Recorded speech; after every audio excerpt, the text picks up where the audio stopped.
Hey guys, and welcome back to my review of The Umbrella Academy, the first season of the series that's been really amazing and just released on Netflix. Now first and foremost, when it comes to Reginald Hargreeves, when it comes to his origin, when it comes to how the 43 kids were born from mothers that never went into labor, there are basically a lot of theories out there. Now because this is a review video, you're not going to find me discussing theories on this one, you're not going to find me discussing predictions. There's going to be a separate predictions video, and if you want me to do a separate theory video, like collecting all the theories out there when it comes to the stranger events and stranger things on the series, you can let me know in the comments down below and I'll be posting a theory video as soon as I'm done posting my predictions video.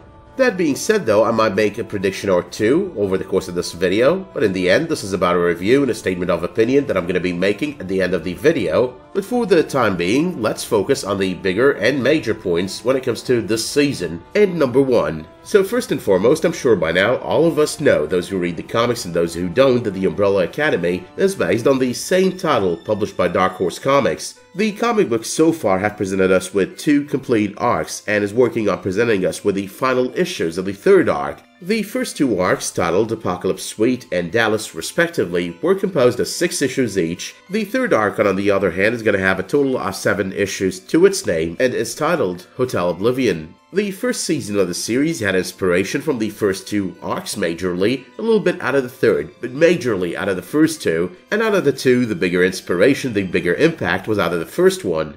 But number 2 was supposed to be me talking about Reginald Hargreeves, but let's focus on the elephant in the room. And the elephant in the room goes to the relationship, what some might want to call a Game of Thrones-like relationship, or what some actually called online a Game of Thrones-like relationship. So there are 2 things about this relationship that kind of makes it a little bit more comfortable for a lot of us watching the series. First of all, they're not really related by blood, not at all, so it doesn't really matter. And second of all, except for lunches, breakfasts, and dinners, and of course missions, going out on missions together, they were kind of separated. It's kind of really implied over here that Reginald Hargreeves kind of separated them during their childhood, didn't keep them together like all the time. As a matter of fact, and if you notice, they kind of had to sneak in order to have this romance between them kind of blossom and bloom, so it's not really an issue. This whole they were raised together stuff, it's not really an issue. Besides, if any of you is watching The Flash still, after 5 seasons, I think they're all comfortable with it by now. But moving on to number 3, while I don't remember this being addressed on the series, Reginald Hargreeves, aka the Monocle, is actually an alien. He's no human entrepreneur as being presented on the series. But in the comics though, he is disguised as one. So what he's doing over here is he's basically gathering all of these children at the beginning of the series, the 7 children or remaining children out of 43 who were basically born to women that did not show any signs of pregnancy before that day that they gave birth to these kids. Now these 7 babies are the only surviving 7 out of all 43, and the reason that Reginald Hargreeves adopted them was, and according to the comics, because he intended to save the world with them. He did state on the pages of the comics and in a press conference post his adoption of these 7 children that his intention was to use them to save the world. He's literally asked why did you adopt these 7 kids in specific, and his answer goes, to save the world. But moving on to number 4, the villains of the first season. Now all of them are kind of out of the comics, some of them were kind of changed, a little bit changed, some of them were extremely changed, and one of them remains almost exactly the same. So let's start with the one that hasn't changed from the comics in number 5, Vanya Hargreeves, or the White Violin. Now while the character of Vanya herself, the reason for her struggle, the problems that she's had, the reason she becomes this evil persona by the end of the season has not really changed by much from the comics, if at all actually. She never actually got referenced during the events of the series by her comic book alter ego name, the White Violin. But that was really made up for, kind of made up for, by the fact that the finale of the season was titled The White Violin. So that in and out of itself is kind of an Easter egg to her comic book title. Now yes, the character itself has not been changed by much from the comics, not changed at all actually. You know, the motives, the reasons she became who she became in the end, what pushed her to the edge, but nonetheless the way her powers got activated on the pages of Apocalypse Suite, the first arc in the comic book series, were utterly and completely different. The entire story with Leonard was not there in the comics. Instead, the person who tried to activate her powers, worked on activating her powers, even put her under surgery, under the knife, in order to activate her powers, was the conductor of the orchestra. I mean, I'm not going to go into details, but he's represented as part of this major cult in the comics that is basically trying to get the world to its doom. The interesting part is, though, the conductor was there on the series, and when you see him on the very first couple of episodes, you're probably thinking, if you've read the comics, okay, this guy is the bad guy, that's gonna activate Vanya's powers and use her to end the world. Now, I'm not one of those people who read the comics before watching the series, but rather the other way round. But if I were to be one who read them beforehand, I would prefer it the way the series did it. I mean, it's kind of unexpected. That's really good. You see the conductor, and then you realize, okay, they're going a completely different way. But while still on the subject of Vanya, the biggest villain of all on the season, Vanya does indeed kill Pogo in the comics. She does as well in the comics slit Rumour's throat. She does it at a different timing, she does it close to the end when they're trying to stop her, but nonetheless, this as well does happen in the comics. And now Rumour doesn't have the ability to use her powers anymore. But nonetheless, that raises two questions. Will we see Pogo again? And will Rumour get her powers back? Will she be able to speak once again?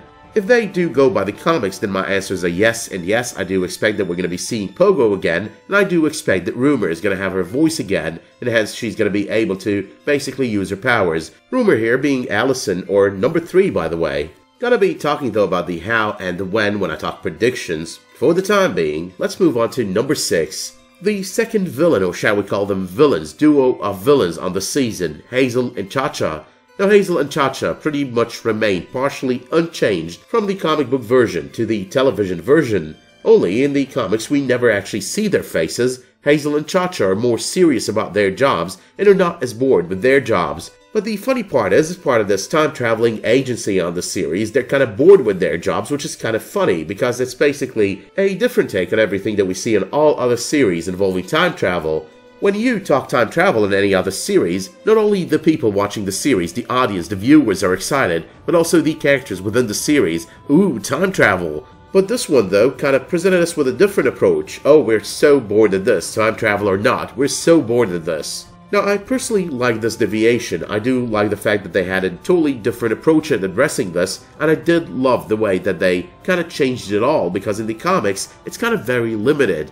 The overall arc of Hazel and Cha-Cha kind of extended over 2 or 3 issues, don't remember even though I just read that stuff, but nonetheless, 2 or 3 issues. Now the problem with the comic book arc is it's kind of condensed. They don't do detailed arcs, because the comic book arcs with the first one and the second one have each only been greenlit for 6 issues. So they had to do it all within the confinement of 6 issues each. That definitely takes a toll on how you tell the story. It's an issue really throughout the comic book. I mean, I loved it, but it was very condensed, very rushed at times as well with certain events that should have taken more time to happen, more time to get worked out. But that as well answers the question of which one do I prefer, comic book or series? And the answer over here is series, even though the comic book is a must-read. Number 7. The equivalent of the agency on the series, when it comes to the comics, happens to be TEMPS AETERNALIS. Now, other than a change in names, there is no real change of objective when it comes to the comics. The TEMPS AETERNALIS is a group dedicated to preserving the time stream, the timeline, through all these eliminations that they did do on the series. The one major difference between the agency on the series and the TEMPS AETERNALIS in the comics is number 8, the fact that the character of the Handler portrayed by Kate Walsh is not there in the comics, not at all part of the comics. Instead, the higher-up of the TEMPS AETERNALIS happens to be Carmichael, and Carmichael is basically a goldfish. Well, a goldfish in the body of a robot, but nonetheless a goldfish. The murder of the Handler, though, at the hands of Hazel at the end of the first season is paralleled in the comics by number 5, taking out Carmichael at the end of the Dallas arc, the second comic book arc of the Umbrella Academy. But so far though, and on the pages of the comics, Carmichael seems to be the highest up when it comes to the TEMPS AETERNALIS. So the equivalent of the Handler is the highest up. That means that the TEMPS AETERNALIS, or the agency in case of the series, is not going to be showing up anymore. Now whether or not that's going to be the case with the series, that is yet to be seen. But my prediction is there's going to be an even higher up than the Handler. Maybe they could even do Carmichael on the second season, partially deviating on the rankings within the agency from the comic books. But number 9 is a brief encounter with death, rejected from both heaven and hell, and an advice to lay off the crack. That's what Klaus gets in the comics, just like he got it on the series. Number 10. Number 5 going back to the agency, basically complying with the orders of the Handler, and then tricking her because he had something else planned. That's quite a variation of a similar but not exactly the same event on the second arc of the comic book series. Now I know some might actually jump to the conclusion that this is the same arc from the Dallas arc in the comics and that's basically it. We're not going to see that anymore. But I personally think that this one bit out of the Dallas arc is actually gonna happen exactly like the comics over the course of the second season. Makes a lot of sense actually. Once again, I don't want to expand unnecessarily on stuff that I'm going to be discussing in further detail again over the course of my predictions, just so I don't repeat myself and stuff, so I'm going to leave it at this for now and discuss it later. But number 11, a part that I would have really loved to see, a part that was missing out of this season, was the part that Klaus really plays a bigger role in stopping Vanya. So he walks in with his own orchestra, challenges Vanya, convinces her that he's channeling their dead father, and she knows he can channel dead people. So she's thinking, okay, that's my father. That puts her in a state of emotional turmoil and kind of delays the inevitable. Well, the inevitable in terms of the series, because in the comics that's not really inevitable. As a matter of fact, that's kind of stopped by the end of the first arc. In the comic book version, Klaus is actually portrayed as capable through his telekinesis to basically stop the shards from hitting the Earth. So basically this end of the world scenario that we see at the end of the first season never really happens, but instead there's an end of the world scenario that we see on season 2, a nuclear weapon going off, pretty much wrecking the Earth in a similar fashion to what we got to watch on season 1. Only on one hand, Allison and number 5 are in a different time period at that point in time, so they don't really get affected. And on the other hand, Luther, Diego, and Klaus hold hands together with one of those temps, a dead temp actually, in order to be able to use his time-traveling gadget in order to make it out of that time into 1963. That one moment out of the comics is kind of representative of that final scene of the season, all of them holding hands with number 5 in order to travel through time. The ending of the season, generally speaking, is basically a mashup of both moments. The moment from the end of the first arc out of the comics, where Vanya is basically the villain, they're facing the same fate out there, and then Klaus manages to stop it. And the second moment being the moment halfway through the second arc, the Dallas arc, where basically the nuclear weapon goes off and they basically have to change that effect. Allison? What about Ben? Great, yeah, he's in. Okay, great. Luther, grab Vanya. Wait, should we be taking her? I mean, if she's the cause of the apocalypse, I mean, isn't that like taking the bomb with us? The apocalypse will always happen, and Vanya will always be the cause, unless we take her with us and fix her. But alright though, I'm just gonna talk general opinion on the season, and then I'm gonna be uploading a video with predictions because that's gonna need like another 10 minutes before the end of this week. So for starters, my rating for this season is a solid 8.5 to a 9 out of 10 for so many things, including great acting, great writing, and of course a great deal of comic book accuracy. The season started off great, did a great middle, and did a great finish, stuck to the comic books for the most of it, and most importantly, not at all got derailed and started focusing on fan service. And that's one thing that kind of derailed Deadly Class, because I've been talking about this for so long. I actually started reviewing Deadly Class, and then I stopped reviewing it because of those fan service moments. Now I know that all this relationship stuff kind of sells. I do love the relationship stuff, by the way. It's integral to any drama. But nonetheless, when you start watching and you find out that there's a lot less Deadly Class and a lot more of the sexual innuendos between the students in said class, that starts to get annoying a little bit. And that's not the only thing, it's done in a very teen fan service kind of fashion. So it kind of started to sound like it's more suited for teens than it's suited for adults, and I started moving it from my I'm very interested, I want to watch it every week pile, to my I'm gonna watch it whenever I have the time for it pile.